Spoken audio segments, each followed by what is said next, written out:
ناظرین السلام علیکم ورحمۃ اللہ وبرکاتہ۔ ناظرین، آج ہم آپ کو بتائیں گے کہ ہمارے گھروں میں جو پریشانیاں ہو جاتی ہیں اور ہم خود بیمار اور پریشان جو ہو جاتے ہیں اور دوائی وغیرہ سے بھی ہم صحیح نہیں ہو پاتے، اس کے بعد ہم الگ الگ عالموں سے وظیفے پوچھتے ہیں اور وظیفوں کو پڑھتے ہیں، قرآن کی آیات اور سورتوں کو پڑھتے ہیں، بار بار وظیفے کو بدلتے ہیں کہ اس وظیفے سے بھی ہم صحیح نہیں ہو پا رہے ہیں، اس وظیفے سے بھی ہمارے گھروں کی بیماری دور نہیں ہو پا رہی ہے۔ تو اس کی وجہ سب سے بڑی یہ ہے بھروسہ۔ آپ نے ابھی کسی وظیفے پر بھروسہ ہی نہیں کیا۔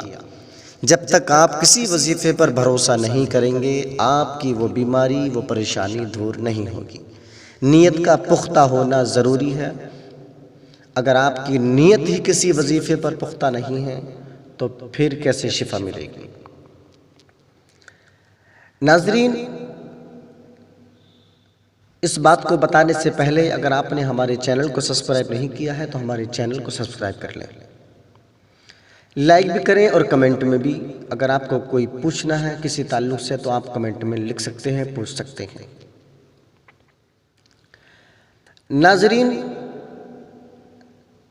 کسی بھی وظیفے کو پڑھنے کے لیے ہمیں اس وظیفے پر بھروسہ کرنا ضروری ہے۔ الگ الگ عالم سے الگ الگ وظیفے پوچھتے رہتے ہیں اور کسی بھی وظیفے پر ہم بھروسہ نہیں رکھتے ہیں،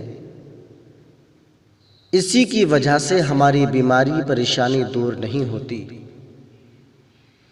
آپ کو میں ایک وظیفہ بتاتا ہوں، اس وظیفے کو اپنی زندگی کے ساتھ جوڑ لیں، اس وظیفے کے علاوہ کسی وظیفے کو نہ پڑھیں، اسی وظیفے کو آپ پڑھیں، ہر بیماری کے لیے وہ وظیفہ آپ کے لیے کامیابی دے گا۔ ناظرین، صرف آپ کو نیت بدلنی ہے، وظیفہ آپ کا وہی رہے گا۔ جس نیت سے بھی پڑھیں گے اس وظیفے کو تو وہ کام آپ کا انشاءاللہ تعالی مکمل ہوگا۔ وظیفہ یہ ہے کہ سب سے پہلے آپ کو 3 مرتبہ درود ابراہیم پڑھنی ہے، اس کے بعد سورہ فلق اور سورہ ناس 3 مرتبہ آپ کو پڑھنا ہے، اس کے بعد پھر سورہ ابراہیم پڑھنی ہے، آخر میں 3 مرتبہ۔ یہ وظیفہ ہے، اس وظیفے کو ہر بیماری کے لیے آپ اپنے ساتھ جوڑ لیں۔ چاہے اس وظیفے کو پڑھ کر پانی پہ پھونک مار کے کسی بیمار کو پلائیں گے تو شفا ملے گی، لیکن بھروسہ سب سے پہلے، نیت پختہ کرنا ضروری ہے۔ بھروسہ اس چیز کا ہی کرنا ہے کہ قرآن کی یہ دونوں صورتیں ایسی صورتیں ہیں کہ میری تمام پریشانی اور بیماری کو دور کر دیں گے، میں اس کے علاوہ کوئی وظیفہ نہیں پڑھوں گا۔ یہ اس کا بھروسہ کریں اور اسی طریقے سے پڑھیں۔ گھر کی بیماری کے لیے پڑھ لیں تو گھر کی بیماری کے لیے پڑھتے رہیں، ایک وقت متعین کر لیں کہ اسی وقت ان دونوں صورتوں کو پڑھتے رہیں، انشاءاللہ وہ پریشانی، وہ بیماری آپ کی دور ہو جائے گی۔ وظیفے کی تبدیلی نہ کریں، کیونکہ وظیفے کی تبدیلی کا مطلب ہوتا ہے کہ ہمارا بھروسہ نہیں ہے اس پر،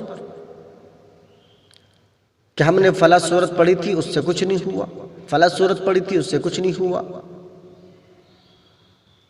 مطلب یہ نہیں کہ قرآن سے شفا نہیں ہو رہی ہے، قرآن سے تو شفا ہوتی ہے، لیکن تمہاری نیت جو ہے وہ صحیح نہیں ہے، بھروسہ آپ کا نہیں ہے اس پر۔ تو سب سے پہلے بھروسہ ضروری ہے۔ کسی ڈاکٹر کے پاس اگر آپ دوائی لینے کے لیے جاتے ہیں تو ڈاکٹر پر اور اس کی دوائی پر سب سے پہلے آپ کا بھروسہ ہونا ضروری ہے کہ میں اس ڈاکٹر کی اس دوائی سے انشاءاللہ درست ہو جاؤں گا، اور بھروسہ ہی نہیں ہے، نیت ہی پختہ نہیں ہے ہماری، تو پھر مشکل ہے کہ آپ کی وہ بیماری دور ہو۔ تو اسی لیے اس وظیفے کو ہر بیماری کے لیے اپنے ساتھ جوڑ لیں، اپنے ہر سانس کے ساتھ جوڑ لیں، کوئی وظیفہ نہ پڑھیں، صرف اسی وظیفے کو پڑھتے رہیں۔ صرف آپ کو نیت بدلنی رہے گی کہ اب میں اس نیت سے اس وظیفے کو پڑھ رہا ہوں، اب اس نیت سے اس وظیفے کو پڑھ رہا ہوں، صرف نیت بدلنی ہے، وظیفہ وہی رہے گا، انشاءاللہ تعالی آپ کو شفا ملتی ہوئی نظر آئے گی۔